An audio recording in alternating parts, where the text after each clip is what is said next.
Pleasure to introduce Secretary of Defense Lloyd Austin. Pleasure to introduce Secretary of Defense Lloyd Austin III and Chairman of the Joint Chiefs of Staff, General Mark Milley. The Secretary and the Chairman will deliver opening remarks and then have time to take a few questions. Please note that I will moderate those questions and call on journalists. Given our tight schedule, I'd ask that you please limit your follow-ups to give your colleagues a chance to ask their questions, and I appreciate your assistance with this. With that, I'll turn it over to Secretary Austin. Thanks, Patrick. Good afternoon, everyone, and thanks for being here. We've just wrapped up our 13th meeting of the Ukraine Defense Contact Group, and it once again demonstrated the unity and the resolve that have characterized this group ever since our very first meeting. We continue to be inspired by the Ukrainian people. As I told the contact group today, the missile strike that hit a residential building in Kryvyi reminded us all of the senseless suffering that the people of Ukraine have endured. But they remain undaunted, and so do their leaders. We were fortunate to be joined yet again by my good friend, Ukrainian Minister of Defense, Oleksiy Reznikov. As always, this contact group benefits hugely from hearing firsthand from him and his team about the state of the battlefield and Ukraine's most urgent needs. As I've told Oleksiy, we have great confidence in the training and the capabilities of the Ukrainian armed forces, thanks in large part to the tireless and combined work of the contact group's members. Now, we all know that the Ukrainians have been engaged in a tough fight to defend their sovereign territory and take back the occupied territory. And we have all seen the skill and courage of Ukraine's defenders ever since the start of Russia's invasion.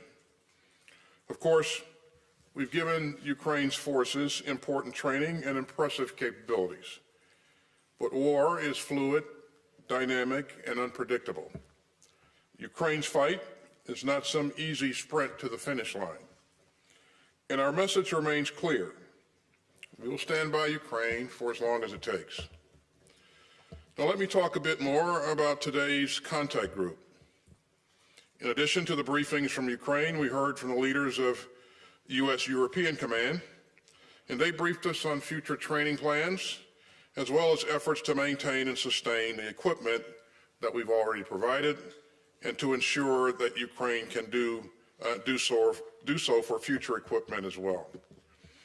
We also heard from our friends from Germany and Poland on their work sustaining Ukraine's new Leopard tanks. And our colleagues from the Netherlands and Denmark shared the progress that they've made on plans to train Ukrainian pilots on fourth-generation fighter aircraft, including F-16s. Now, that brings me back to one of the very top priorities of this contact group. We remain laser-focused on meeting Ukraine's urgent needs for ground-based air defense systems. And that's especially important since Russia has ruthlessly ramped up its missile and drone attacks over the past month against Ukraine's cities. And these attacks have killed scores of Ukrainian civilians. And that's just part of Moscow's reckless and lawless attempt to break the will of the Ukrainian people. But Ukraine's air defenders have saved countless lives using air defense systems and interceptor missiles donated by members of this contact group. And our ongoing support will ensure that Ukraine can continue to defend its civilians, its cities, and its critical infrastructure. Now, several countries stepped up today with new commitments for Ukraine.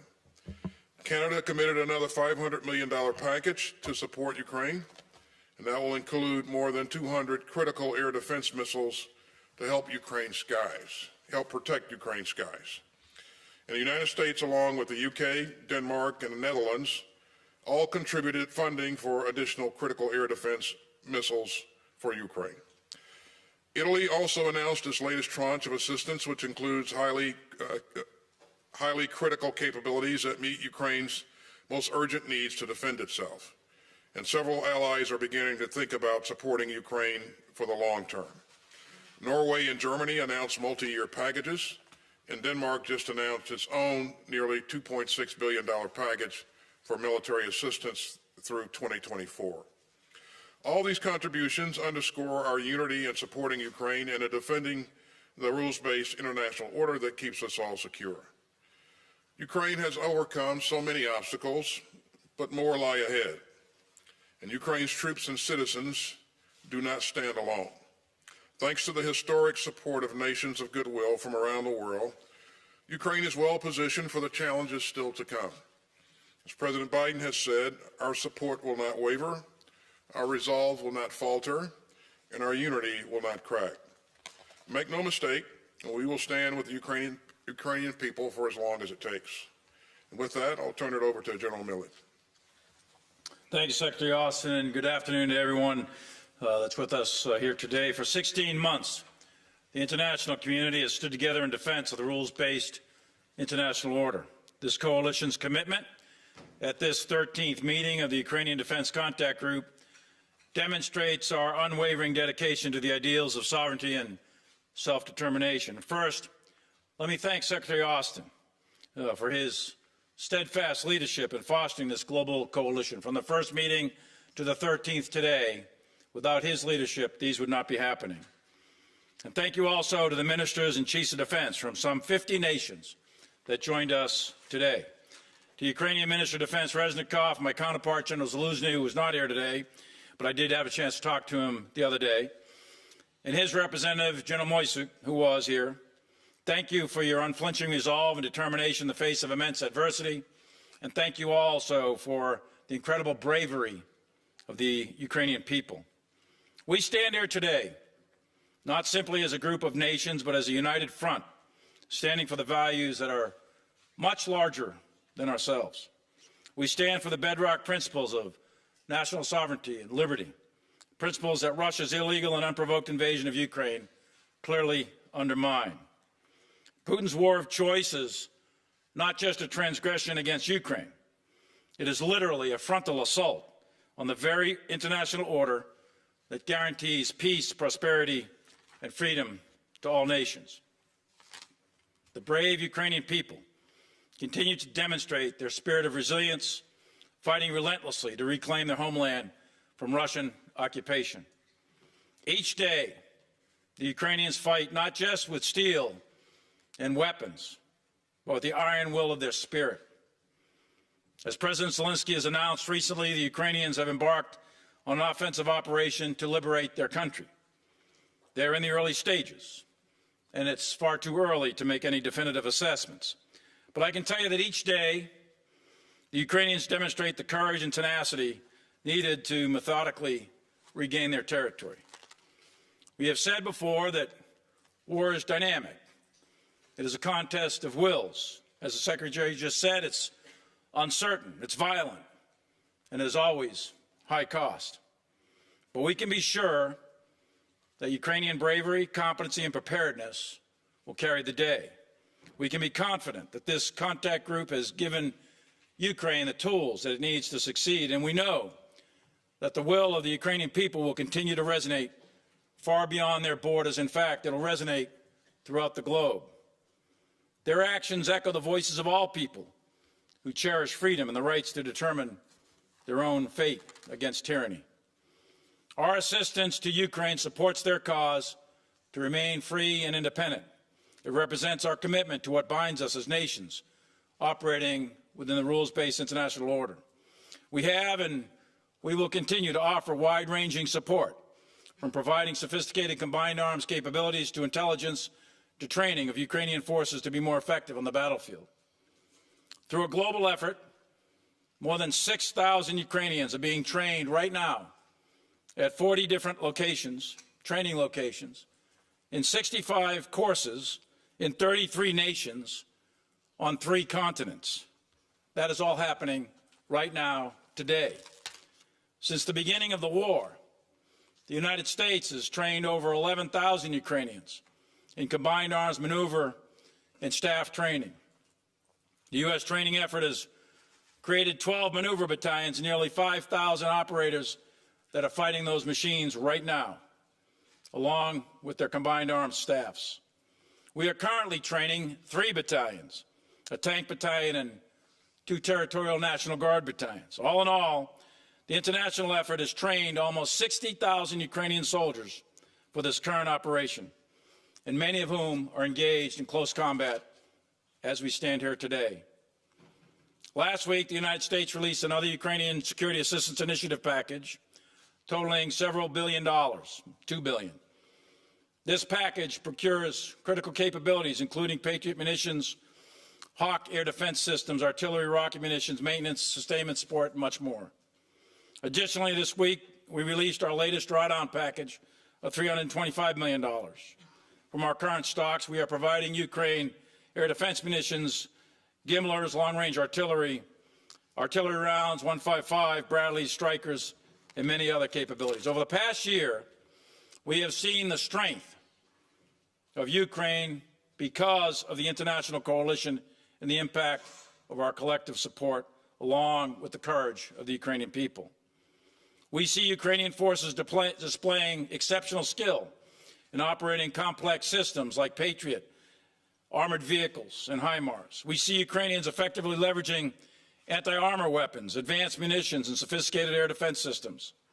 Our commitment to Ukraine extends far beyond the here and the now.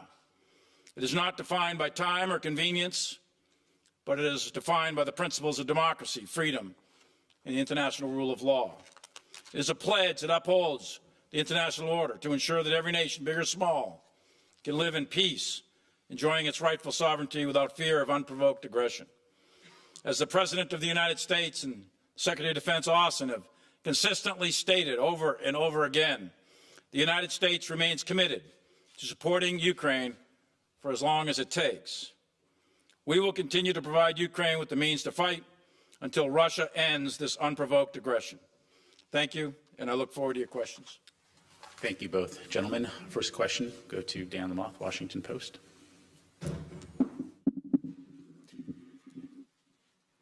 Gentlemen, good afternoon. Thanks for your time today. Question for Secretary Austin, please. We've started to see battlefield losses in this Ukrainian counteroffensive emerge online and otherwise. To what degree do they concern you? And do you anticipate additional commitments of U.S. fighting vehicles to bolster the counteroffensive as it moves forward? And then for General Milley, in light of this counteroffensive, there's the expectation that this could be a grinding, bloody slog that takes many months. To what degree and what kind of patience do you anticipate will be necessary, not just for Ukrainians, but the American people and taxpayers, and the military alliance that is supporting Ukraine as this goes on? Thank you. Thanks, Dan. Regarding battlefield losses of vehicles and equipment, this is a war. So we know that there will be battle damage on both sides. What's important is that, the Ukrainians have the ability to recover equipment that's been damaged, repair where possible, get that equipment back into the fight. And also that we have the means to continue to push capability forward. So there will continue to be battle damage. I think the Russians have shown us that same 5 vehicles about 1,000 times from 10 different angles. But quite frankly, the Ukrainians still have a lot of combat capability, combat power. So as you've indicated, this will continue to be a tough fight as we anticipate it. And I believe that the element that does the best in terms of sustainment will probably have the advantage at the end of the day. So our focus is on making sure that we continue to push forward what Ukraine needs in order to be successful. So Dan, it would be very premature to put any estimates of how long time on an operation of this magnitude. There are several 100,000 Russian troops dug in prepared positions all along the front line, and Ukraine has begun their attack, and they are making steady progress. This is a very difficult fight. It is a very violent fight, and it will likely take a considerable amount of time and at high cost. But at the end of the day, as Napoleon once said, the moral is to the physical is 3 to 1. And the Ukrainian morale their leadership, their skill, their tenacity, their resilience is very high. The Russians, on the other hand, their leadership is not necessarily coherent. Their troops' morale is not high. They've been sitting in defensive positions. Many of them don't even know why they're there. So we'll see. It's too early to tell, but we'll see how this plays out. Thank you, gentlemen. Let's go to the back here. ZDF, Florian Neuhan. Thank you very much. Florian Neuhan from German TV, ZDF. Secretary Austin, one question. There's a growing frustration among Eastern European allies that they believe there is not enough support from your government, your administration towards a Ukrainian membership in NATO. Why are you so hesitant to give any more concrete signs that Ukraine will enter the alliance and that there will be some more promises which go beyond the Budapest clauses? Thank you. Well, thanks. I think you heard us say over and over again that we continue to support Ukraine's NATO's open door policy. And each country will have a different path to accession. And so, again, I will further say that we remain where we were with Budapest, and so as we go forward here, I think you'll see allies and partners continue to work together to provide Ukraine what it needs to be successful, and also provide assurances going forward. So. Next question will go to Carla Babb, Voice of America. Mr. Secretary, Chairman, thank you both for doing this. Mr. Secretary, what has the U.S. committed to provide to the F-16 training program for Ukrainians, specifically trainers, munitions, jets? And can you provide us with any more details on the overall F-16 training plans? And Chairman Milley, the indictment of former U.S. President Trump includes a transcript of him discussing a classified document about plans to attack a country. How concerning is it to you that a former president, or any U.S. official for that matter, is willing to discuss classified military plans and consider using those plans to settle personal scores? Thanks, Carla. Let me start with the F-16 question here. First, let me say how much I really appreciate the Netherlands and Denmark stepping up to lead this consortium. And they are outlining the plan for training. And there are a number of other countries that have joined in and volunteered to help in this effort. And so this work continues. We were briefed today on kind of the outline of the plan and the steps for the way ahead. And I have to tell you that they, in the 30 days that we've been after this, they have leaned into this in a major way. As you know, the United States will have to provide approval for the training and also some other aspects of this. And as you would expect, we continue to work with the Netherlands and Denmark as they put this plan together. But again, this will take some time, but they're really moving out in a very impressive way, and they're getting support from other partners in the UDCG. And Carla, thank you for the opportunity to make no comment. I appreciate that. It's entirely inappropriate for me to ever make a comment about an ongoing federal investigation, so I'm not going to make any comment. I will focus on my job, and that's protecting the Constitution of the United States and protecting our country, and in this particular case, in supporting Ukraine in their fight for freedom. Thank you, gentlemen. Final question will go to Vitaly Zherkov, UA Television. Thank you. You said a lot about Ukrainian advanced. Which insight did you get from observing this advance? Maybe it could change the way of help, maybe new type of weapons United States could provide. And what your prognosis, when F-60 and Abrams could be on the territory of Ukraine? That's it. Thank you. Is that for me or the chairman? Well, we had a session today with a variety of countries. We're early in the planning process. I think there's an intent by several countries that have stepped up to take the lead, Netherlands and Denmark, in terms of the planning. So there's a lot of work left to be done. I think it would be premature to give a specific date on any time that F-16s or any other type of advanced aircraft will be employed in combat in Ukraine. There's a lot of work to do. You have to do language training. You have to do pilot training. You've got to get all the systems set in place. So those wheels are in motion, but we're a ways from completion of that project. In terms of lessons learned, there are key lessons learned in every fight, and we always encourage our partners to capture those lessons learned and adapt as required. You know, fights are dynamic. Squads and platoons actually fight the fight. Everybody else on the battlefield supports it.